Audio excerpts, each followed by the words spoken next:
to another episode of Splash Considerations. My name is Justice Del Santo, San Francisco Giants beat reporter for the Bay Area news group San Jose Mercury News, East Bay Times, whatever you want to call us, as long as you read, as long as you subscribe. And speaking of subscribe to the YouTube channel, follow us on Apple, follow us on Spotify. A lot of things in this world cost a lot of money, but subscribing and following, those things remain free 99 and just a moment of your time. And now I'm introducing the man himself, the pride of Southern Oregon University, award-winning writer, and most importantly, someone who somehow survived a 2-city road trip with me back in 2025. Grant Brisbee, welcome to the show. How you doing, Justice? It's fantastic to be here.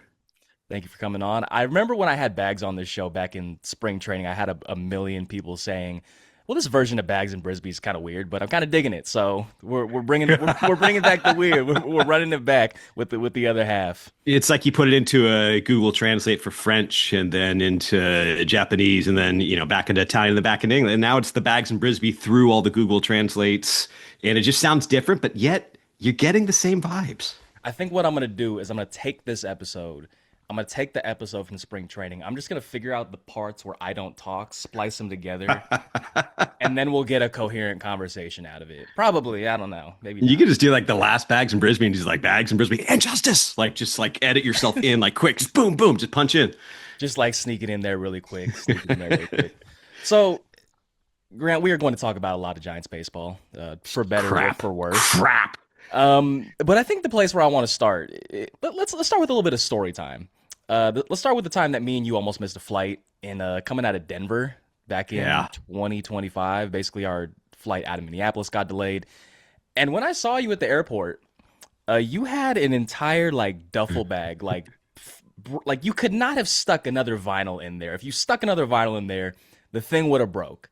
I think you're the biggest audiophile among all of us in the Bay Area baseball field. So I'm gonna start here. Let's start somewhere fun. Okay. What are you listening to right now? What's in your rotation right now? Ooh, see, that's the thing. It's an audiophile is not how I would describe myself. A music nerd is, but records can sound like crap. And because I don't have a good ear, I love it's fine. Like I get the cheap records. I get the old jazz represses that the real jazz collectors sniff at because I don't know the difference. But I listen to whatever I find at a thrift store. My Spotify is podcasts. So when I'm listening to something I just have here, let me just dump my Labradoodle down. Grab and so for example, this is just some old dude, probably with questionable politics. Shout out to Fred Pike. Fred Pike, he's just some dude. On the back is him just jamming with his sons, and there's dobros and mandolins. It's the 70s. He's got weird old man sideburns like they had in the 70s, and you put it on, it's great. And so that's when I'm listening to music, I'm just going somewhere obviously, I saw you had Frank Ocean in the background. I listen to Frank Ocean all the time. There he is. Yeah. It's, and so I've got my favorites, next to Fred Pike is Steely Dan, so it's I've got my go-tos, lots of jazz when I write, mostly jazz or instrumental, kind of slower. Well, obviously a lot of jazz instrumental, but the more vibes-based jazz, there's a label in the 70s and 80s, ECM. They're still out there, but in the 70s they put out all this ambient kind of weird jazz and listen to a lot of that. But it's mostly just you go to a thrift store or the bargain bins of an Amoeba or something, and even Shout you out just Amoeba. Yeah, dude, you just go to Berkeley, go to the jazz section, go to the level below, and there's all these $5 Duke Ellingtons and Charlie Parkers and stuff. It's great. It's great. That's what I'm listening to. How about you, Justice? Well, I did pull out the Blonde record. It's about to be the 10-year anniversary of that album, and it was such the song that everyone kind of hates in a sense is the Be Yourself one, because it's not Frank Ocean's mom, it's his friend's mom talking be yourself, don't do when people become weed heads, they become sluggish, lazy, stupid, unconcerned. And so listening to that song as a freshman in college was it felt like that album was made for me at that certain time. It's funny you mentioned Steely Dan, because in a group chat that I'm in with a bunch of either active or inactive, well, I guess it's only two types of active baseball writers, we have this running joke called greatest song of all time of the day, because depending on the day, it's a different song that's the greatest of all time. And one of our friend of the program, Alex Stump, he constantly puts in there Dirty Work by Steely Dan, because one time in a week, I guarantee you that song will be the greatest song of all time of the day.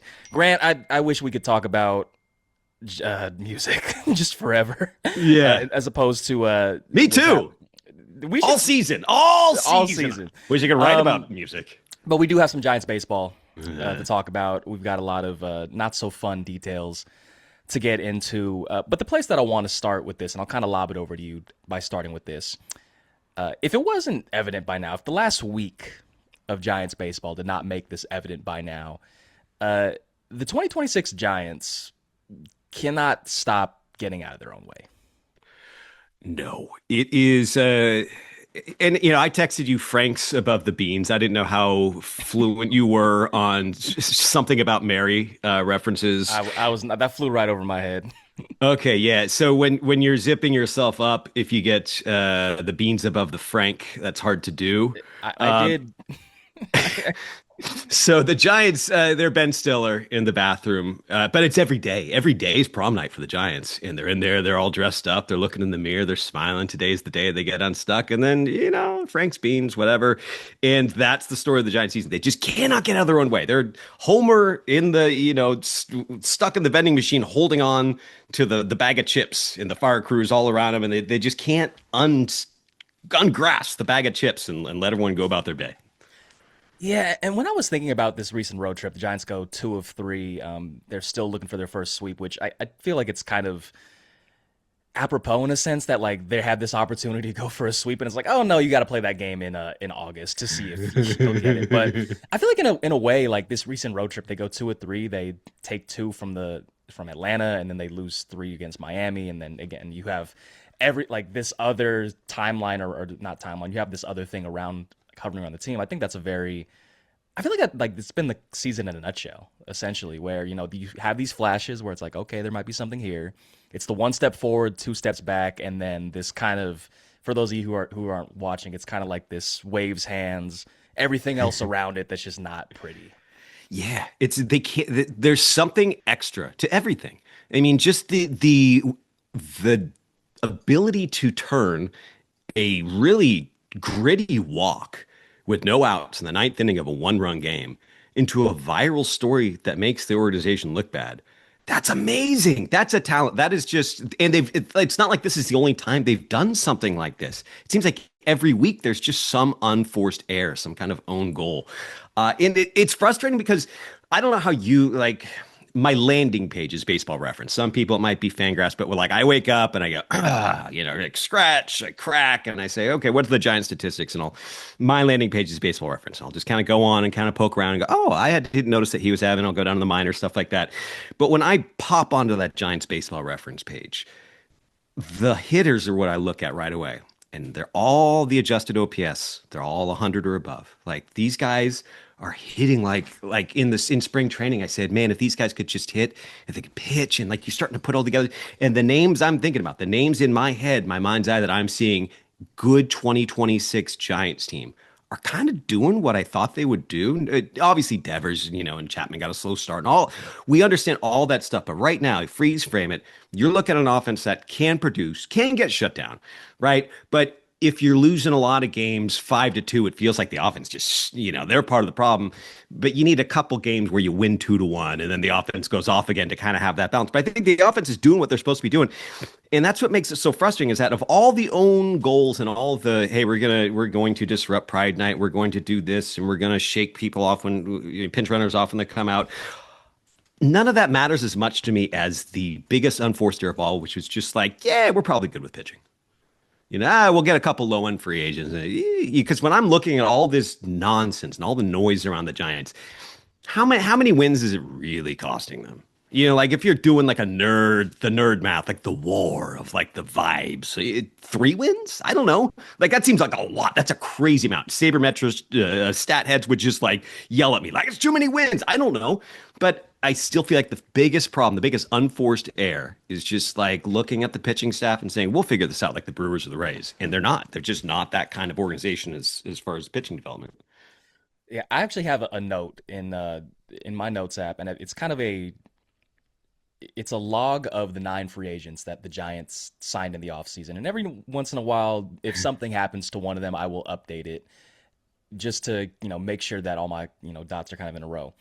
Because I think people kind of forget that they signed 9 guys to major league I did contracts. forget that. Yeah.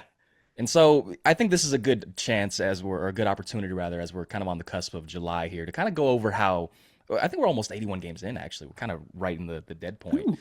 So they signed 9 guys. Let's run through them, including the position players as well. Will Brennan, DFA'd. Ryan Barucki, DFA'd. Luis Arise, probably going to be an all-star, might not be a Giant by after August 3rd. Let's just be clear. As long as we're just bashing the Giants, one of the most pleasant surprises of like the Oh, for decade. sure. Just a tremendous player, fun to watch. Anyways, For on to sure. the just. Yeah. Freddie Sanchez walked, so Luis Arise could walk. Absolutely. Harrison Bader, injured I like most of that the one. time. When I he's like been that one. healthy, but injured most of the time. Sam Henches, so, headlines for the wrong reasons, which we'll get into later. Jason Foley was going to make his season debut, and then he had a setback, so we still have not seen Jason Foley. Rowan Wick, the guy that I think people most forget they signed to a major league contract, he's not going to be here till 2027, which, do we have baseball 2027? Who knows?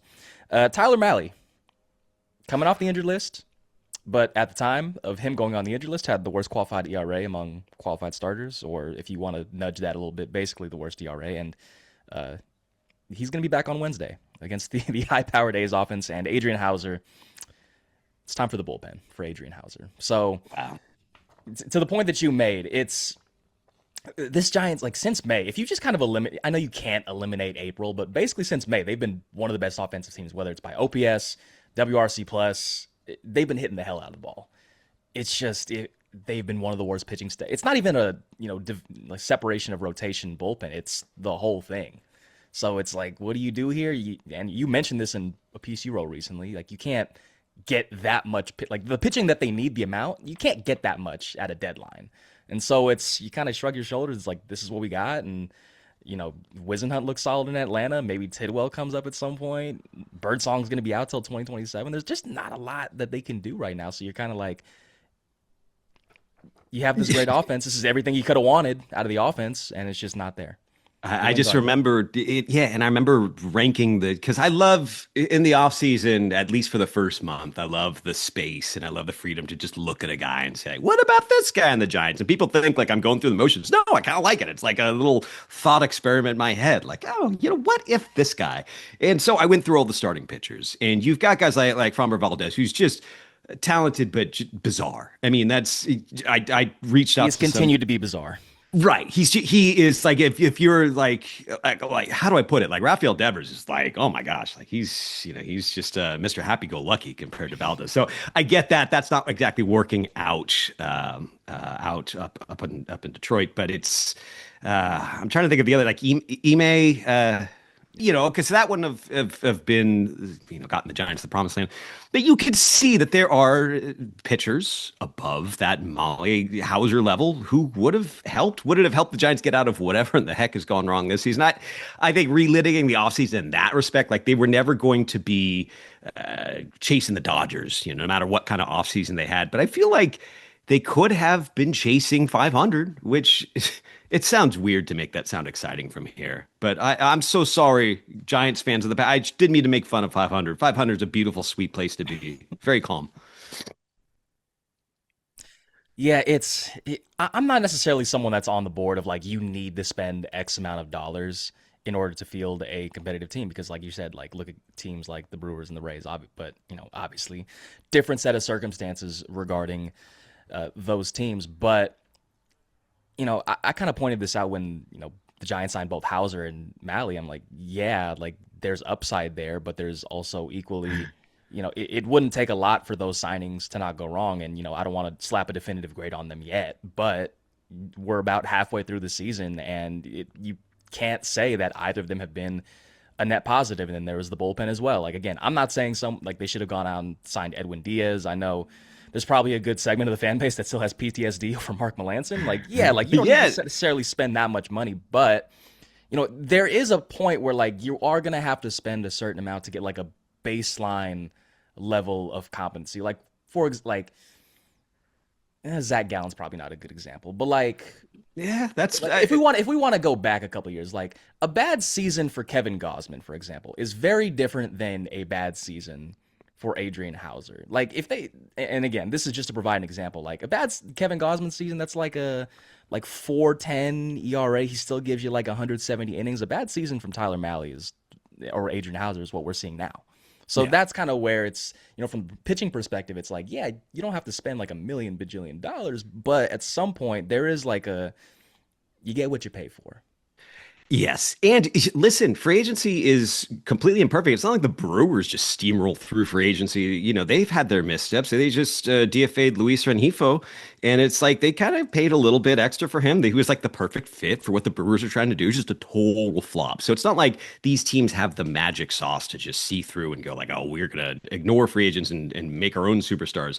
But what they can do, so for example, when a lot of people are talking about, well, Kyle Harrison, obviously he's going to go to the All-Star game with the Brewers. It's an amazing story for them. And people are going, gosh, I wish the Giants still had him. And I don't think he's that Kyle Harrison on the Giants. Mm. And the problem to me isn't necessarily trading Kyle Harrison for a hitter that you couldn't spend for, couldn't develop, whatever. Everyone knew that was the play at the time. It's that you are trading away guys that other teams, lesser teams with fewer resources, they're making them better. That should embarrass the Giants. Them not knowing that Kyle Harrison should do this should embarrass the Giants. They should look at that and go, dang it, we got a wedgie and we got run up the flagpole. Like that is. And I feel like it's like that throughout the organization. And I just feel like, and we're talking about teams like the Brewers and the Rays, well, the Dodgers do it too. You know what I mean? Like the Yankees do it too. Like these are teams that can take just raw clay and mold a pitcher in a way that the Giants haven't been able to do. There have been exceptions. I mean, Logan Webb is obviously the gold one. Landon Roop, he's inconsistent, but I feel like everyone can see his path to becoming an above average starter. But the infrastructure around that just hasn't been there. When you're bringing up guys like Trevor McDonald or Tang or that level below over the last couple of years, it just hasn't popped. The Tidwells, all these Carson Seymours, just these guys that have raw talent. I mean, the nastiest pitch I think I've ever seen in my life. I was 10 feet away from a Carson Seymour slider once. And it's just like a spring training slider that to him is like one of a million. And to me, I saw that thing. I was like, oh baby, if he can just keep popping that. And it was during live BP, and I can't remember the hitter, but it was like Luis Ariz. He spun him into the ground. It was like, oh my gosh, this guy's good. Well, they can't do anything with it. It's like you can throw 1 out of 100, maybe 1 out of 10. I don't know what the ratio is of like garbage pitches to fire pitches is in order to get to the majors and thrive. But the Giants don't have that ratio yet. There's too many uncompetitive pitches. They don't know how to attack the strike zone. They just can't put the ball where they want to. And you see it. You see it in the walk rate. You see it in the uncompetitive at bats. You see it, and when it's like situations like the Henches 0-2, and you're trying to protect one red lead, you hit a guy. Like that's the kind of stuff. And I'm not trying to blame him necessarily. Come back from Tommy John, your control is going to be off. Whatever. I'm just saying, overall, as a pitching staff, they don't know where the ball is going, and that in 2026, maybe you could have gotten away with it in 20. I don't know, 15, like a team like this, just chucking it all over the place. Not going to get away with it in 2026. Yeah, they have not gotten away with it in 2026, and something that they also have not gotten away with in 2026 is the headlines, of which there have been many. And we've alluded to the Devers thing. We're about 20 minutes in. I think we should probably talk about Rafael Devers Yes. at this point. And you kind of said it is World Cup season. It is the most. It's not even like we accidentally like we're trying to flick it to the goalkeeper so that he can. I'm not a soccer guy, but like we're not. When they like flick it back Yeah. to the goalkeeper and then like he hits it, kicks it down the field and they get the offense going. This is more like a penalty shot on your own goalkeeper. Like it was Yeah. just the most. And again, I wasn't there in Miami, so I was kind of just seeing it as you did, and it was just such a bizarre thing where I had to watch it twice to be like, did that really just happen? And for the most part, in it. Someone pointed out that it happened on Father's Day, which, for the Giants to trade for Rafael Devers last Father's Day for this to happen on Father's Day, there's kind of that loop there. But, for the most part, despite all the drama that happened with Devers in Boston, like things like this pretty much haven't happened. Like, yeah, he's not the most chatty of fellas. Like, he's not going to be that forward-facing face of the franchise like Matt Chapman or Willie Adames or Logan Webb will be. But it had been relatively drama-free in that regard, and now it is no longer drama-free. And, regardless of who's talking pregame, this is something that is going to have to be addressed. Yeah, I'm going to read my colleague Andy McCullough's text without his permission. And I hope he's okay with that. But he sent to a group chat with myself and Sam Miller. It's just quote, being an all-consuming prick at exceedingly random times is a great bit. And it is. It's just like that's kind of what you got. It's just all of a sudden just gonna pop up and like, wait, what a minute. That's right. You're weird.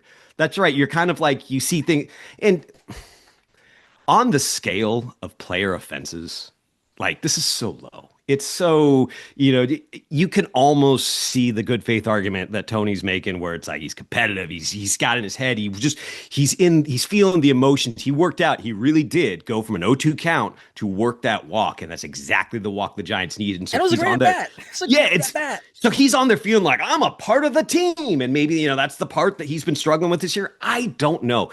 In general, it's not taking a swing at a teammate. It's not, I'm not making excuses for Devers. What I'm saying is that when he does something silly like this, you just gotta say that's Devers being Devers. You gotta that's the echoes of Manny being Manny, and it's unfortunate that it's another Red Sox player that's trying to get out of the shadow. But I think it's the tautological like this guy is just going to be this guy works for some players, and I think it works for Devers to where every so often he's going to do something that makes you go, I think almost everyone else in the planet would have handled that differently, but okay.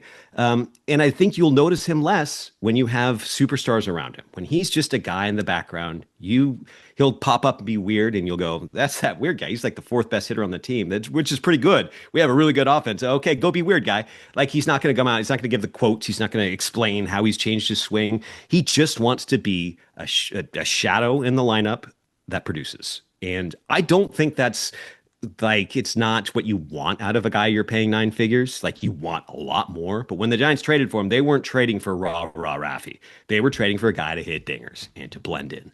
And if the Giants had the players to let him blend in, you would see things like that and you'd be like, that's weird. That's kind of weird. Like if the Giants were 10 games over 500, Jonah Cock comes out there and Devers shakes him off. It's like, that's odd. Yeah, that's it.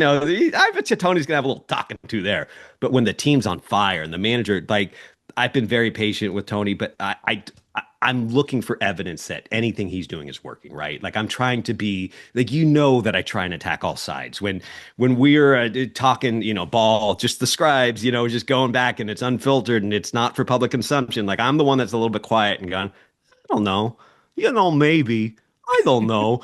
But like now it's like there's no evidence for me. There's nothing going back. So in a season like that, where the Giants is the records down, the managers is what's going on, and you've got Pride Night, and you've got all this stuff. And to do it in that context, it's like, well, guess what, Rafi? Now you are the most visible player on the Giants. You don't want to be just take a breath and be like, I will be weird when I get back to the dugout. And as a weirdo myself, like it's yay, I don't play nice with others all the time. Like I get it. Like I work alone. Like who am I to talk about all this stuff? But just save the weirdness for a good season. And when you're back in the dugout, like, it shouldn't be that hard. Yeah, it feels like there's like a kind of vibes threshold where it's like something like this.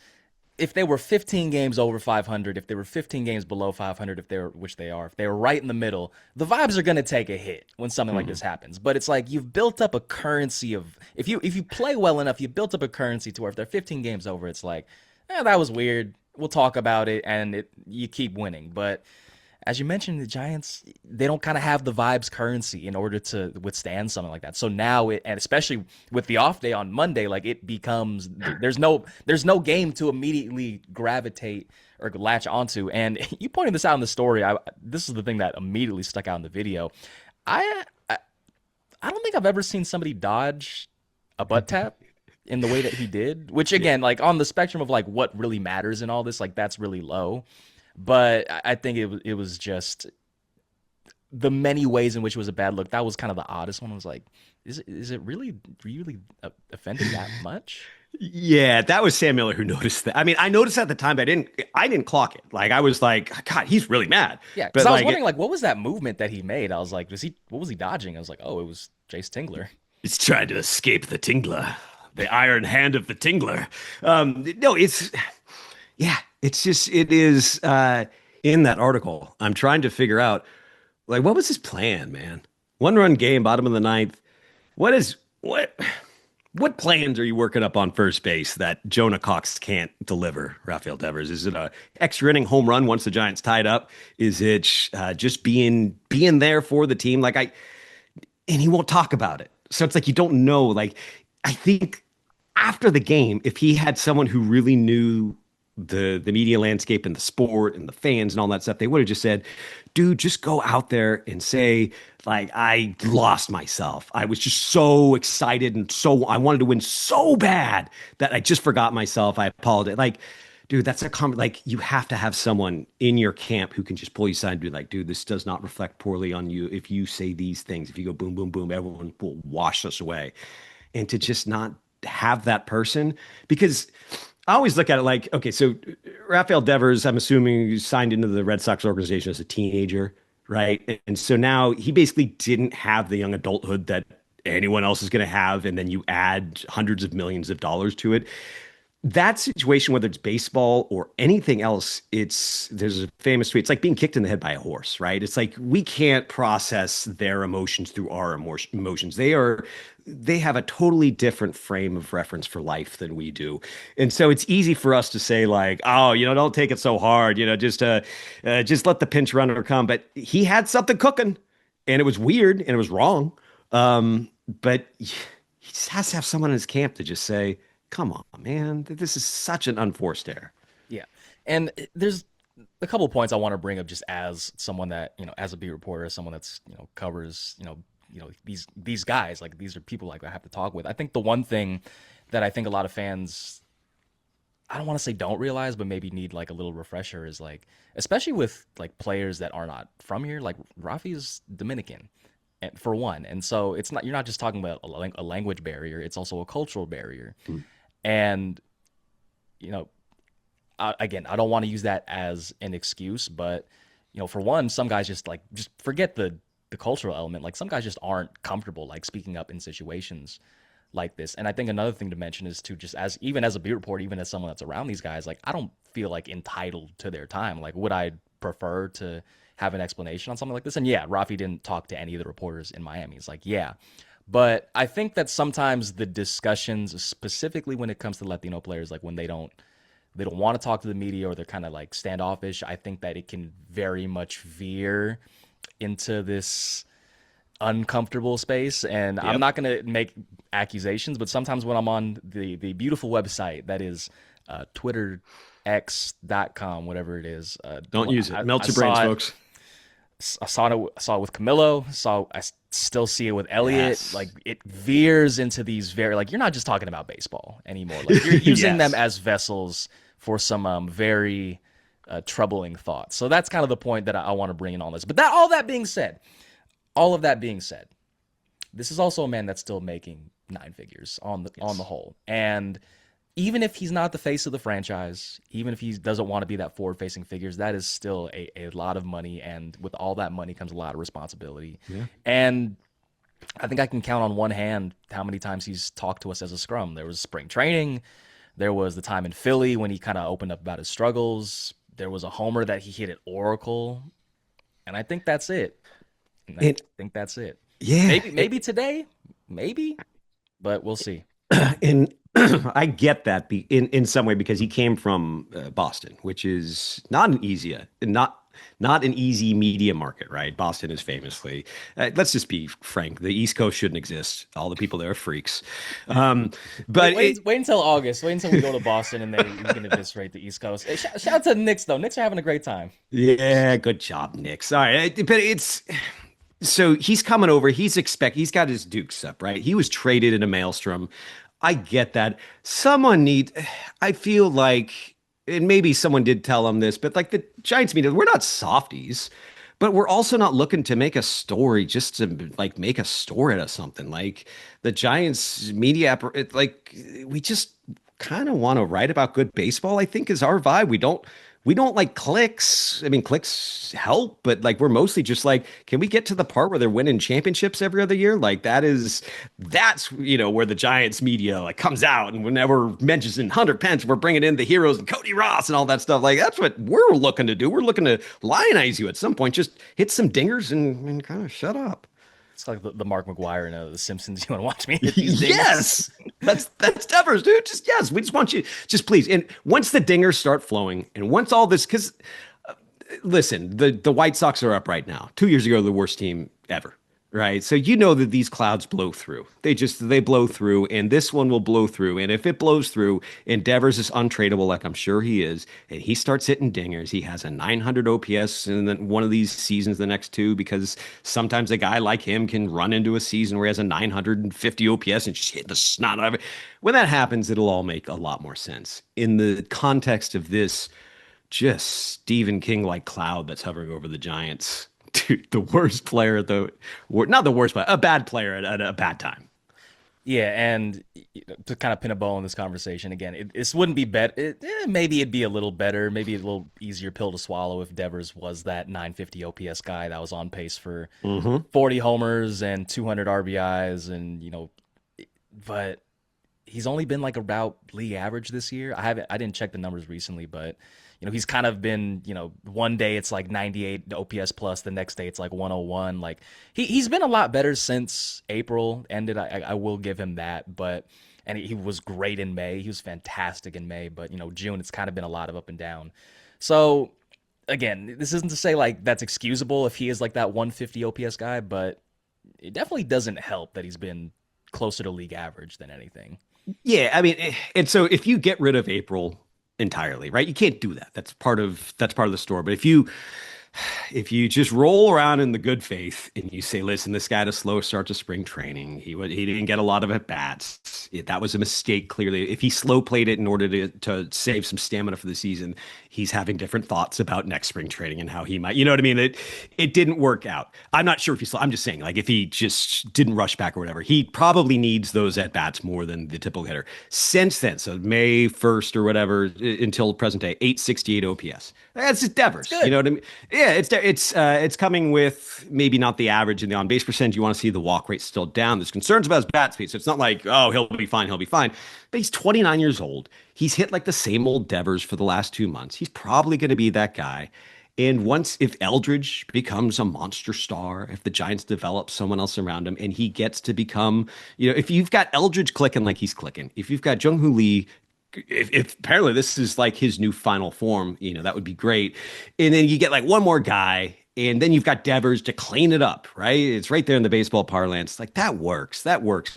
And if you don't think the Giants can succeed with a guy hitting home runs and being weird, you were born in 2007. You know what I mean? Like you missed, or 2008, you missed the entire Barry Bonds era, because that was one guy creating his own cloud over the clubhouse. But he was so good that they just kept winning. You know what I mean? And like all the other players weren't nearly as good, and they needed better players. Devers is never going to be Bonds. So he needs to split the bonds he needs to here's a piece of Bonds Eldridge, a piece to Jung Hoo, a piece to, I don't know, Johnny Level. And now we're all Bonds Voltron. And he just wants to be the leg of the Bonds Voltron. You know what I mean? He wants maybe like a wrist guard or something. He just doesn't want to be the Bonds and doesn't want the responsibility. Uh, it's a bad fit for a team going through whatever they're going through right now. Doesn't necessarily mean he's going to be a bad fit going forward. I think a lot of this is recency bias and stuff like that. But it's just a weird season. I'll just say it. Weird season.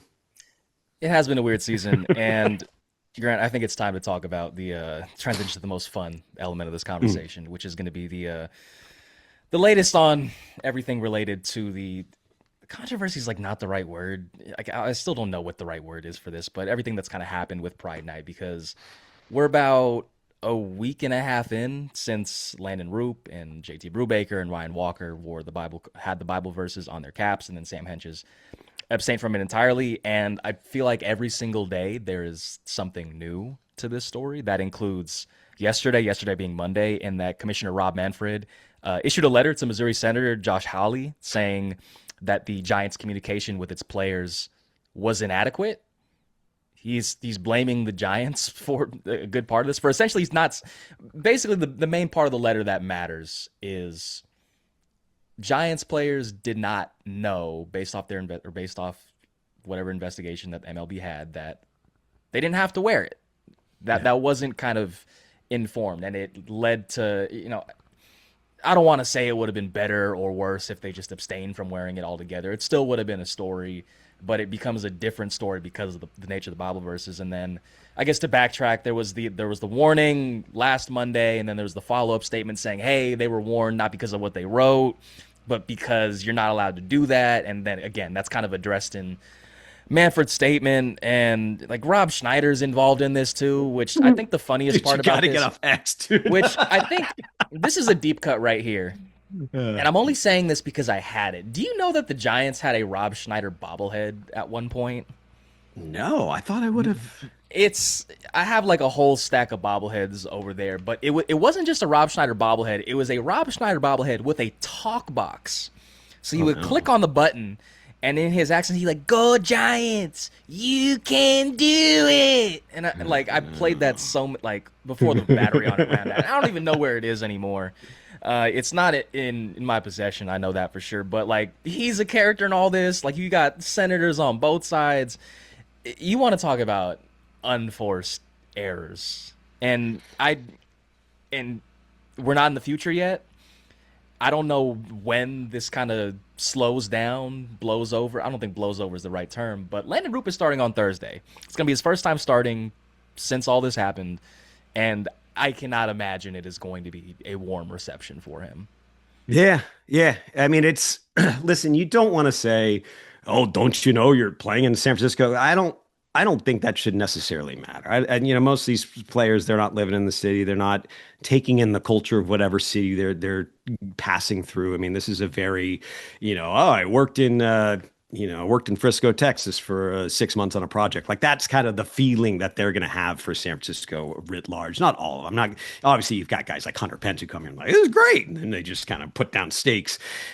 So this is just about anywhere. And like I think my whole shtick is that I try to see all sides, right? My whole shtick is to twist myself into a pretzel, being like, well, the good faith explanation. And in this one, the good faith explanation is that you've got pitchers who believe that this is something more important than baseball, right? You've got you've got the what the Marines do. They've got the core God, but they're ranking a God at the top and the baseball second. And you will. I don't remember. Do you remember the shirts that they would be wearing during warm up? So it was like Jesus is greater than baseball or something like that. It was There are those. There's a lot of Jesus One shirts throughout Major League Baseball. right, right. So it is. If you're stripping it down to its roots, I think that's a perfectly, valid thing to believe that there's something bigger than baseball. I think that there is, because I personally, I believe that civics are more important than baseball. I believe that, the state of the world is more important than baseball. So I get that. What I think with a lot of these demonstrations, so it's showing that there's just, God, I don't want to step in anything, but it just, when I'm coming through and I'm seeing, I feel like it's just a lack of listening. And it feels like when you are presented with, here is a night, and when you look at that and you say, that's the other people, that is, these don't represent where I'm from. These don't represent the faith that I was taught. These are the others, right? I feel like that misrepresent. I feel like that's like closing the book on, history of World War II and just coming away with like, you know what, Canada should have done differently. It's like, wait.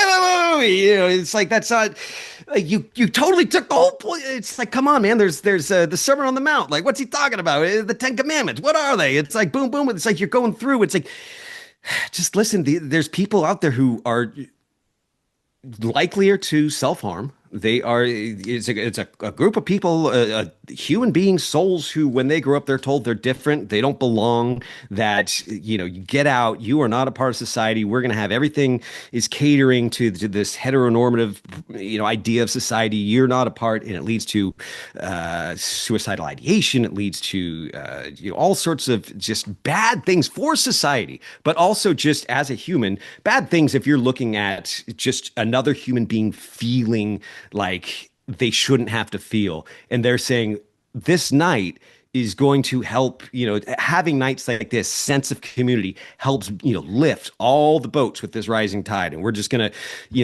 it's a very Christian thing. Like if you are looking at it from the perspective of, if you are someone looking at like look, I'm not going to quote Bible. I actually had a lot of Bible verses in my article. They took them out because it's like, well, we're writing for general audience. I was kind of writing to the Giants pitchers in a little bit, just sort of like when you go into like Luke and you know Jesus is getting his feet washed by a prostitute and she's crying and he says, "Ah, your sins are forgiven." Like to me, and I said this on Blue Sky, it's such a Blue Sky post, but it would be like being in the room, you know, with the Jesus and the prostitute and booing and go, "Boo, prostitution's a sin. Boo, you suck. Prostitutes suck." You know what I mean? It's like just read Luke, you know, 36 to 50. It's like it's there, you know, it's like that's the whole thing right here. You have to listen. You have to think. If you think something's a sin, guess what? The soul of that person is more important than the sin. You know, you have to the humanity of that person. I could go off, but I'm just saying, like, Justice, you had me like I've had a podcast canceled. I used to have two podcasts, now I have one. You put a microphone for me. I'm just gonna start talking, dude. I'm sorry.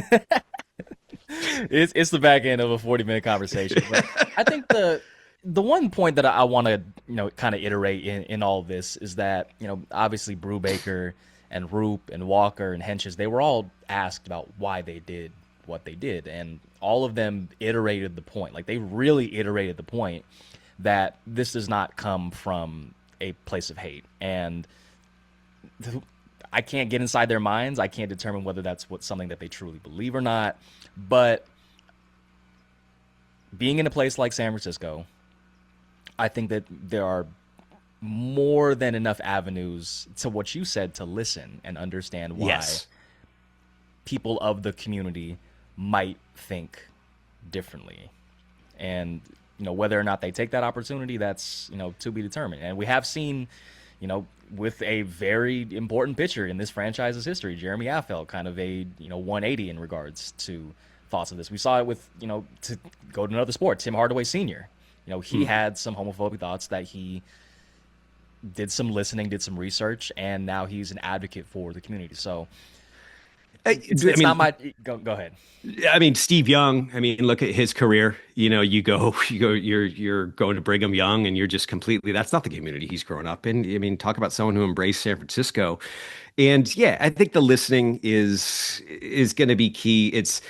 But I also think the biggest problem to me, and I think this goes society writ large. This is in order to succeed at being at anything at the highest level of being a baseball player takes so much brain power away from the world. Like in order to focus on your health, your mechanics, your how you're going to attack hitters the next day. In order to stay at that level, not get waived or DFA'd, like it takes so much brain power, and you're just like you're not going to be reading John Locke on your day off. Like you're not going to be exploring, and I'm not saying you have to like go exercise, get all the philosophy in before you come in with a an opinion on anything in life. But it's just these are opinions that are formed with a bare minimum of information based on I'm just guessing. Like I don't know these people. Maybe they are like their fifth read through like a Sam Harris book and going, this guy sucks with post-it notes all over. I don't know.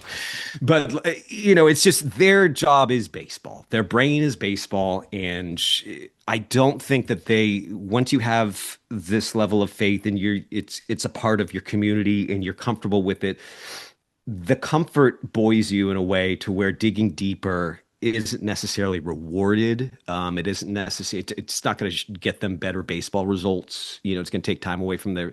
Like, I'm not excusing it. I'm just saying these are baseball brain people who find comfort from the faith that they were introduced to, and I think that there's more under that faith. But I don't necessarily expect. I can't say to everyone in the world who's got their busy life, like you've got to dig deeper or something like that. It's just we're all bombarded with information and we're all trying to do the best we can. I think if you just strip it down to what are, who's asking for help, how can I give them help? I think if you can just push that noise, get that noise out of the vacuum, and if you can just ask yourself, what are they asking? And are they asking for help? If they're told that they're asking to push the homosexual agenda and, convert our kids in school, well, that's a much different story. You know what I mean? They just, I don't think that's where they're coming from. I hope not. I just think that they need to do a better job of asking why is there a Pride Night? I think is what, explain it to me. Explain it to me like I'm someone who cares about individuals on an individual level. And if you can't come back from a conversation like that and say, yeah, there's still less, I still can't respect that. I don't know. I don't think that's happened though yet. Justice, I'm rambling. This is the end of a podcast. I have a lot of thoughts that I'm just All kind right, of here we go, vomiting out at Grant. you. 30, world's hardest transition. 30 seconds. Who are they trading? Honestly, I could see them trading Ramos. I know I wrote about it, and it's kind of like I could see them just kind of open up a spot. I could see him having value to a club that like the Rays, the Brewers, the Guardians, that aren't looking to make even a six-figure contract signing, or not six-figure, seven, eight-figure, whatever, the double to tens of millions. You're not going to sign someone for tens of millions. They want someone like Ramos, and I could see that happening. Just the guys, even Casey Schmidt, guys with a little bit of arbitration left, they're going to be cheap. The Giants have a little bit of a roster gum up. Other than that, it's just Arise and Rays, right? Arise, Ray, maybe Henches. I mean, Tristan Peters. I don't know if you've paid attention to what he's doing in Chicago. Tristan Peters having a whale of a season as the White Sox center fielder. He was a former Giant. He was acquired for Trevor Rosenthal, the pitcher who never appeared for the Giants, just an injured reliever. They traded him at the deadline. He never pitched for the Brewers either, and like now he's a starting. So my point with that is like Henches, Foley, like I don't know, like there could be a team out there that's like, yeah, we'll give up an interesting fella, and then he turns into a starter. So I think one of those guys could move, but it's going to be, I think, fairly quiet. Yeah, to the point about Ramos, he did start a rehab assignment last Wednesday. He's played 4 games. And at some point, they are going to have to figure out what they do when Ramos comes back because there is not a perfect solution. Right. And I think the most straightforward one that doesn't involve any personnel is putting Ramos and Schmidt at the corners and moving Jung-Hoo to center. But the whole thing in the offseason was, hey, let's improve the outfield defense. And that is not a great outfield alignment. And, if they trade a Rise, that clears things up. If, Matt Chapman's name has been floated around as well, it's difficult to trade just because of how much money he has left. But if they trade him, that opens up a spot up as well. But we'll kind of see. I wouldn't. You could give me based off how the season has gone. You could give me any number of outcomes, and I'd just be like, yeah, that sounds about right. Yeah, I mean, I could see they're. I don't want to say they're definitely trading a Rise, but that's obviously the one that every team's going to want. I mean, every team wants a Rise going to the postseason. He's going to drive pitchers nuts. Ray, he makes a lot of money for the kind of pitcher he is right now, but teams are going to jump on that. Yeah, I think that's about it. Oh, they could trade Patrick Bailey. Grant, I don't know how to tell this to you. I haven't been paying attention. Patrick Bailey's he doesn't exist, Grant. That was another timeline. You just snapped into this one. Yeah. Anyhow, Grant, this is a lot of fun. What any parting thoughts? Where can we find your work? Well, the Athletic. I don't even know why I'm asking you that. If you're listening to this podcast, like where I'm the one you should be asking where you can find my work. That's Well, here's the thing. So I have met a lot of scribes in my time, a lot of ball writers, a lot of up and comers in Justice. I gotta say, you got the goods, Justice. If you're listening to this, you know that Justice has the goods. He has the deep institutional knowledge of Giants baseball. Like he's popping off with guys the same way I can pop off with guys like Jim Barr, like who pitched before my time. Like you're popping off with guys before your time because you've done the history and you're a hell of a writer. And my dad constantly sends me your stuff. I honestly don't know if he has an Athletic subscription. Honestly, I honestly, it's like kind of come up in roundabout ways where he's like, I just don't quite know how the app works. But he's always sending me screenshots of Justice articles in portrait mode. So I have to, flip the picture, turn my phone around. And then I get, that's how I get my daily dose of Justice. And I'm saying you should too, if you're a gentle reader. Appreciate that, Grant. Appreciate that as always. I think you've just secured another repeat appearance on the Splash Consideration podcast. Justice Dos Santos, Grant's Brisbee Splash Considerations podcast. We will see you